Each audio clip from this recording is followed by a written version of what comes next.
Hello everyone, welcome back once again. आज हम पढ़ने वाले हैं क्लास 9 की poem on killing a tree. ये पोएम जी पटेल जी द्वारा लिखी गई है। चलिए पोएम को स्टार्ट करते हैं।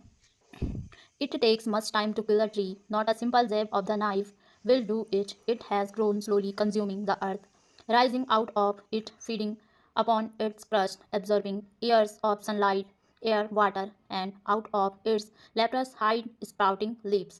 It takes much time to kill a tree. किसी पेड़ को मारने में या जड़ से ख़त्म करने में बहुत समय लगता है। Not a simple jab of the knife will do it. सिर्फ चाकू का एक वार, jab of the knife means चाकू का एक वार काफ़ी नहीं होता है एक पेड़ को ख़त्म करने के लिए। It has grown slowly consuming the earth. जो पेड़ है वह धीरे धीरे अर्थ को कंज्यूम करके बड़ा हुआ है। यहाँ पर कंज्यूमिंग द अर्थ का मीनिंग है जब पेड़ बड़ा हो रहा था तो उसने वाटर, मिनरल्स और बाकी चीज़ें ऑब्जर्व की है सोइल में से। rising out of it, feeding upon its crust, absorbing years of sunlight, air, water, and out of its leprous hide sprouting leaves. Rising out of it, feeding upon its crust. जमीन में से ऊपर की तरफ बढ़ा है यह पेड़, अर्थ के क्रस्ट से खाना लेते हुए कई सालों तक इसने सनलाइट, एयर और वाटर का भोजन किया है। And out of its leprous hide sprouting leaves. Leprous hide यहाँ पर पेड़ की छाल को कहा गया है। लेप्रोसी एक रोग होता है जिसको कुष्ठ रोग या कोढ़ भी कहा जाता है, जिसमें स्किन का कलर अलग अलग हो जाता है। So hack and chop but this alone won't do it. इसलिए हैक एंड चॉप तो आप कीजिए। हैक एंड चॉप मीन्स उस पेड़ की ब्रांच को काट दीजिए। हैक का मतलब किसी पेड़ के ऊपर रफली चाकू चलाना, लेकिन इससे आपका काम नहीं होगा, वो पेड़ खत्म नहीं होगा। Not so much pain will do it. इतना सा पेन ये सब नहीं कर पाएगा। The bleeding bark will heal and from close to the ground will rise curd, green twigs, miniature boughs.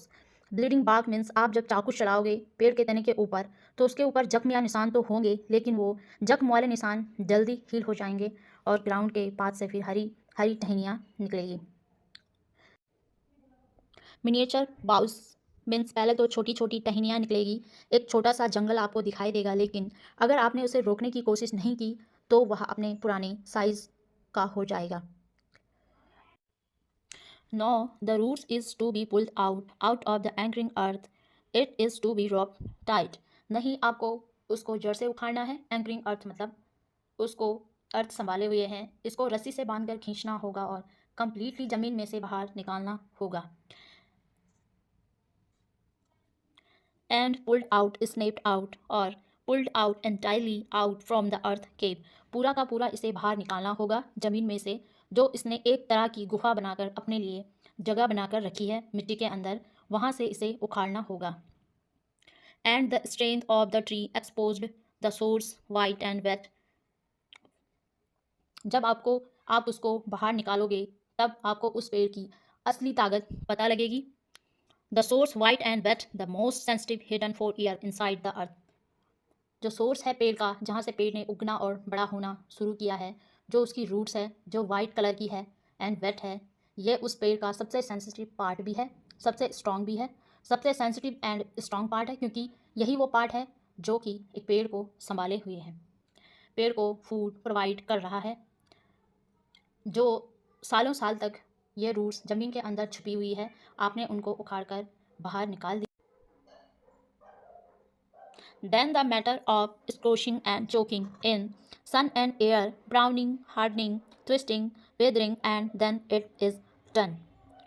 Then the matter of squashing and choking in sun and air.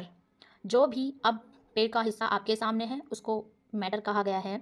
अब उस उखड़े हुए पेड़ को आप धूप में रख दो। सन की हीट और एयर उसको चोक करने का काम करेगी। Browning, hardening, twisting, withering and then it is done. पहले तो वह ब्राउन होंगी, उसका जो तना है, पेड़ की पत्तियां हैं, फिर हार्ड हो जाएंगी, फिर ट्विस्ट होंगी, पेड़ की पत्तियां सूखने पर मुड़ जाती है, ट्विस्ट मीन्स, और विदरिंग मतलब झड़ जाएगा पूरा पेड़।